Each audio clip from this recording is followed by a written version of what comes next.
Hello students, today we are going to take the chapter sets from class 11th. That is the first chapter of your textbook. So in this particular chapter, we will be actually introducing algebra. This is the first chapter in which you will be coming across with the postulates of algebra, where the basic one is the sets, and after that there are many more. We are having a complex number, we are having matrices, many things are there. So first we should understand what is this exactly set. The word set we use, I think every day जब भी हम लोग English में बात करते हैं तो हम लोग set word का यूज कर लेते हैं. जैसे हम लोग कहते हैं set of books, set of pen, set of. So this set is actually we are having collection. So when we collect some numbers, when we collect some alphabets, when we collect some names, so that collection, if that collection is well defined कि आप किसे collect कर रहे हैं, तो उसकी collection को हम लोग एक set का नाम देते हैं. जैसे मैं आप लोगों को बताऊं कि if I take say first 7 natural numbers, let us say if I am using first 7 natural numbers 1, 2, 3, 4, 5, 6, 7.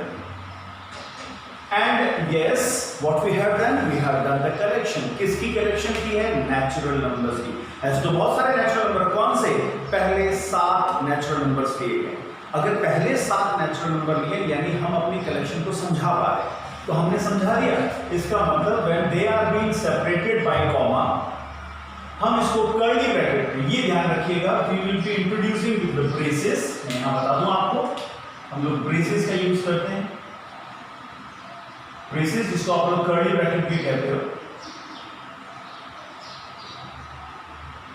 Clear? So these numbers are written in between the braces separated by comma.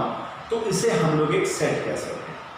अब एक और एग्जांपल लेता हूं. जैसे मैं आपसे ये कहूं collection of 11 best cricketers. So this collection is not defined. What kind of cricketer we want? We want bowlers, or we want batsmen, or we want wicket keepers, or we want all-rounders. There are many more. If I say okay best batsman means again हमारे पास doubt है कि हम लोग 2020 के चाहते हैं, हम लोग बेस्ट इकोनॉमिकल रेट के चाहते हैं, हम लोग टेस्ट मैच के चाहते हैं, हम लोग वनडे के चाहते हैं, हम लोग पिछले साल वाले चाहते हैं. तो when the collection is not defined, we cannot say that is a set. So now we can conclude that set is, it's a well defined collection. It's a well defined collection of, अब मैं यहां पे एक word use कर रहा हूं objects. अब ये जो ऑब्जेक्ट्स हैं इनको हम लोग कुछ भी कह सकते हैं. These objects can be numbers, can be alphabets, can be names, it can be characters, so etc. There are many more. अब इतने सारे हैं, हम लोग ऑब्जेक्ट तो नहीं कह सकते, आइटम भी वर्ड यूज कर सकते हैं. तो हम लोग इनको कहते हैं, they are known as, we will be going to give the name elements of the set. Elements of set. What are elements of set? Those objects, and the definition is well defined collection of objects is known as a set. Example मैंने आपको already बता दिया. अब मैं एक और example भी ले सकता हूं. जैसे मैंने यहाँ पे क्या कलेक्ट किया है? I have collected, so we have done a collection of first 7 natural numbers. Clear? तो ये एग्जाम्पल लिया था. एक और मैं एग्जाम्पल ले सकता हूं. Alphabets used in the word I am using here, taking mathematics. वही पढ़ रहे हैं, उसी का ले लेते. जब मैं कहता हूं मैथमेटिक्स वर्ड में कितने अल्फाबेट यूज हुए हैं, तो मैं यहां लिख सकता हूं MATHEM. अब देखो हमारी प्रॉब्लम क्या है, ये अल्फाबेट तो यूज कर चुके हैं ना, बेशक 2 बार. उन्होंने नंबर ऑफ टाइम्स नहीं बोला, उन्होंने बोला कितने अल्फाबेट यूज हुए हैं. तो M नहीं लेंगे, A भी नहीं लेंगे, B आ चुका है, I है, C है और S है। So these are the alphabets that are been used. इस कलेक्शन को हम लोग एक सेट कर सकते हैं। थोड़ी सी अधूरी इंफॉर्मेशन है, मैं और क्लियर कर देता हूं। Set is a well defined collection of objects. Done, objects are known as elements. Done.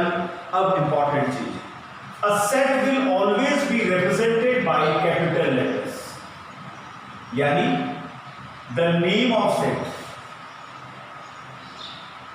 it is denoted by capital letters. I'll say A, B, C, etc. And the elements, इनको हम लोग ज्यादातर small letters में लिखते हैं अगर वो English alphabet से। And the elements of a set, they are written in small letters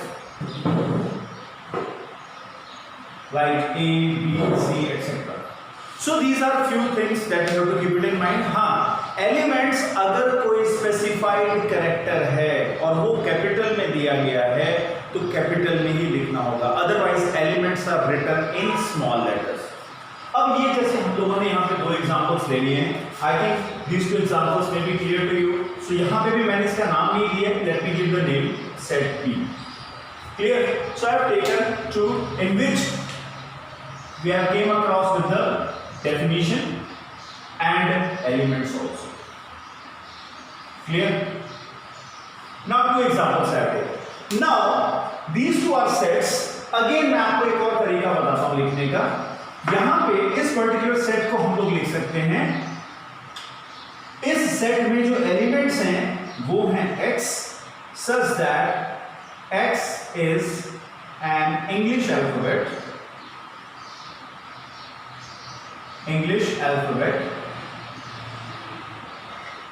of the word mathematics. Clear? तो ये भी इसी सेट के लिखने का तरीका है। तो ये तरीका क्या है? They are known as actually form of sets. मैं आपको बता दूं, सेट्स को लिखने के दो तरीके, there are two forms. The first form is roster form, roster form जिसको हम लोग टैबुलर फॉर्म भी कहते हैं। Let me write here tabular form, and the other one is set builder form.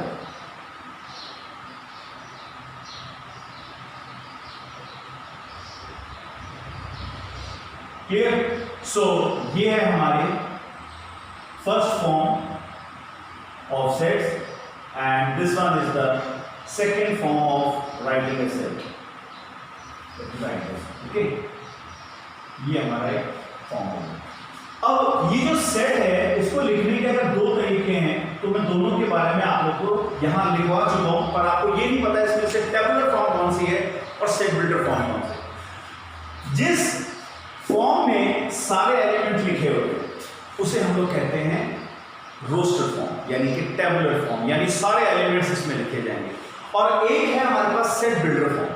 Set builder form वो है जिससे set को बिल्ड किया जा सकता है, नाम से पता लग रहा है सेट बिल्डर फॉर्म, सेट को बनाने वाली फॉर्म। तो यहाँ पे हम लोगों ने एक भी अल्फाबेट के बारे में नहीं बताया, बट इंफॉर्मेशन पूरी है। तो आप लोगों को ये बता दो इस फॉर्म में क्या लिखा जाता है। सबसे पहले all the elements are written are there. दूसरा, elements are separated by comma, हम लोग कॉमा से सेपरेट करते हैं इनको, है ना। एंड जो दोनों में कॉमन चीज है वो है they are written between the, यानी these elements are between the braces. Clear? हम लोग कर्ली ब्रैकेट में इसको लिखते हैं। वही अगर हम लोग सेट बिल्डर की बात करें तो सेट बिल्डर थोड़ा सा अजीब सा है। आपने क्या देखा, हमारे पास अल्फाबेट थे MATHEICS जो भी दिया मैंने, और मैंने यहाँ पे एक अल्फाबेट यूज किया है X। इसका मतलब क्या होगा कि यहाँ पे we use a variable, a variable is used है ना, फॉर ऑल एलिमेंट्स, सारे एलिमेंट्स की जगह हम एक वेरिएबल यूज करते हैं। जैसे आप लोगों ने वेरिएबल यूज कर दिया, it will be followed by a column. ये जो कॉलम है हम लोग इसको यूज करते हैं, इसकी जगह either we can use the column or we can use this old presentation is also used by this particular straight line over there. So हमारे पास क्या है, ये कॉलम है, यानी मैं यहाँ मेंशन कर देता हूँ कॉलम कुछ इस प्रकार से होता है, then which is followed by the property possessed by the variable, यानी एलिमेंट कह सकते हैं। अब मेरी बात ध्यान से सुनिएगा, हम लोग जब यहां पे मान लीजिए वेरिएबल, मैं आपको यहां बता दूं, मैंने वेरिएबल यूज किया लेट अस से x और एनी अदर लेट अस से x, तो मैं इसकी प्रॉपर्टी को px कह सकता हूं, एंड ये कॉमन है सब में, ये these things यानी these elements are between the braces। ये आप लोग ध्यान रखिएगा, दोनों फॉर्म जो है वो ब्रेसेस में लिखी होती है, यानी this particular form is roster form and this particular form is set builder form.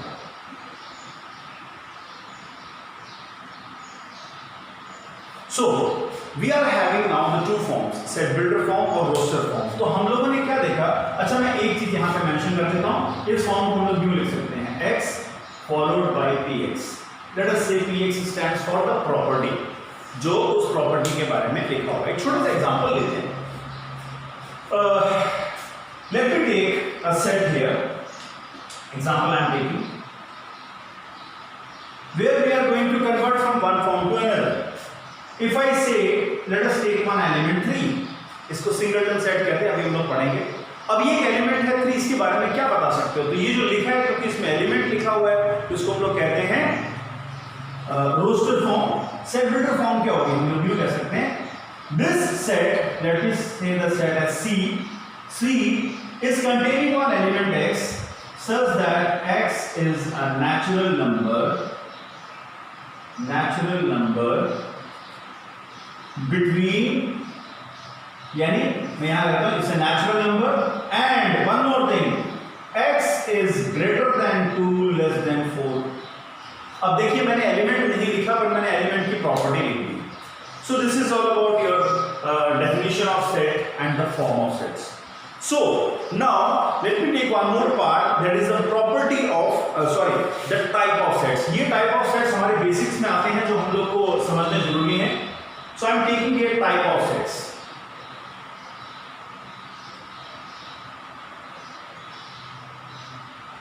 ऐसे तो आगे चल के बहुत सारे टाइप्स आएंगी, बट मैं अभी आपको 4 बेसिक टाइप बता रहा हूं जो आप लोगों को ध्यान में रखनी है, because with that we will be going to cut short this particular language also. तो मैं यहां पे आप लोगों को बता दूं, टाइप ऑफ सेट्स में चलते हैं। हमारे पास पहली टाइप आती है empty. As the name suggest, empty set यानी जिसमें कोई एलिमेंट ही नहीं है, यानी हम लोग यहां पे इसकी डेफिनेशन को थोड़ा सा लिख सकते हैं, having no elements। Clear, having no elements, इनके एलिमेंट्स ही नहीं होते। तो अगर एलिमेंट नहीं है तो क्या लिखोगे आप, तो ऐसे में this set will be written as simply braces, there is no element in between, तो इसके लिए एक स्पेशल सिंबल बताया गया है phi।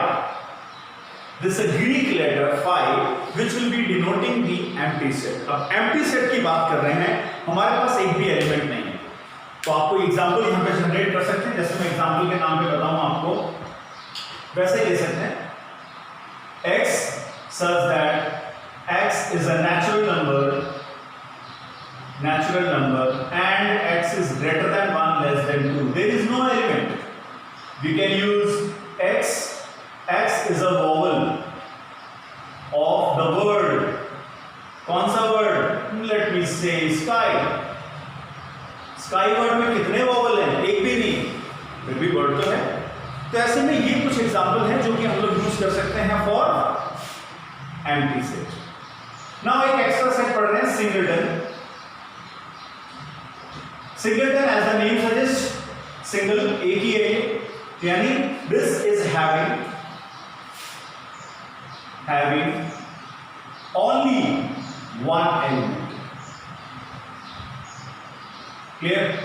तो आप इसके लिए कोई स्पेशल सिंबल नहीं बताया गया है, बट आप एग्जांपल ले सकते हो. जैसे मैंने बोली है, that was an example of, जैसे हम लोग यहां पे एक और भी ले सकते हैं. लेट अस से x is integer, x is an integer, x greater than -1 and less than 1. We can have 0 is an integer. ऐसे हम लोग एग्जांपल्स बना सकते हैं. And now the last two type that we should remember is finite set. ये word हम लोग commonly जानते हैं, and infinite. When we say finite set और infinite set, यहां साफ पता लग रहा है. फाइनाइट मतलब जिनको आप जानते हो कितने 10, 15, 20, 50, 100, 150 लोग, है ना, ऐसे में जिनके एलिमेंट्स को गिना जा सकता है.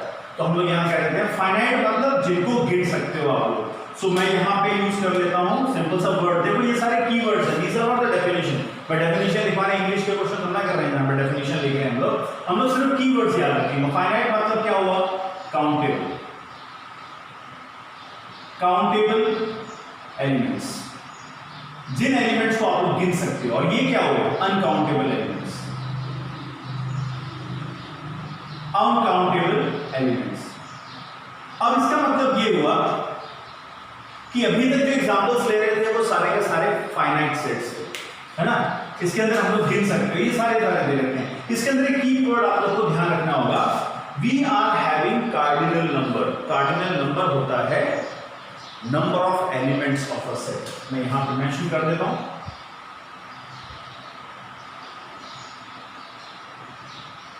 कार्डिनल नंबर क्या है, जैसे मैं इधर ही ले लेता हूं, ये रहा a, दैट इज, इसे कहते हैं number of elements in set A. जैसे अभी मैं इस एग्जांपल को पिक कर रहा हूं तो 7 है. So cardinal number of A is 7. तो मैं यहां कह सकता हूं फाइनाइट क्या होंगे, we are having cardinal number is non zero. Zero नहीं हो, हम लोग नॉन जीरो नहीं, गिनने वाले, है ना. तो हम लोग फाइनाइट सेट है, हम लोग गिन सकते हैं. वैसे यहाँ पे भी पता है हमारे पास एलिमेंट्स तो नहीं, तो नॉन जीरो रहेंगे हमारे पास ये. And when we say infinite, they are uncountable, बहुत सारे हैं. वैसे इस वर्ड को मैं यहाँ पे यूज नहीं करूंगा, जिनको आप गिन सकते हो, है ना. यहाँ पे तो इनफाइनाइट वाला भी आएगा. तो cardinal number is there which is countable. And when we say infinite set, तो इनके एलिमेंट्स को गिना नहीं जा सकता. तो मैं आपको कुछ यहाँ पे अल्फाबेट्स बता रहा हूँ जो आपको ध्यान रखने हैं. N, W, we have Z, we have Q, we have R. At last we will be going to take care of C. ये कुछ इंग्लिश अल्फाबेट है जो आप लोगों को ऑलरेडी डिफाइन करके बताए गए हैं. मैं आपको बता दूं, इसे कहते हैं हम लोग सेट ऑफ नेचुरल नंबर्स. ठीक है. W जो है इसे कहते हैं set of whole numbers. Then we have set of integers. Then set of rational numbers. Then we have set of real numbers. Then at last we have set of complex numbers. So these are the basic things to start this particular chapter, sets. इतनी information हमारे पास होनी चाहिए. Set क्या है, उसके element क्या होते हैं, सेट को कितने ढंग से लिखा जा सकता है, और सेट के डिफरेंट टाइप कौन से हैं. Then in the next video I will be going to take the original algebra, in which we will be going to see about few symbols and operations of set. Thank you, and watch the next video also.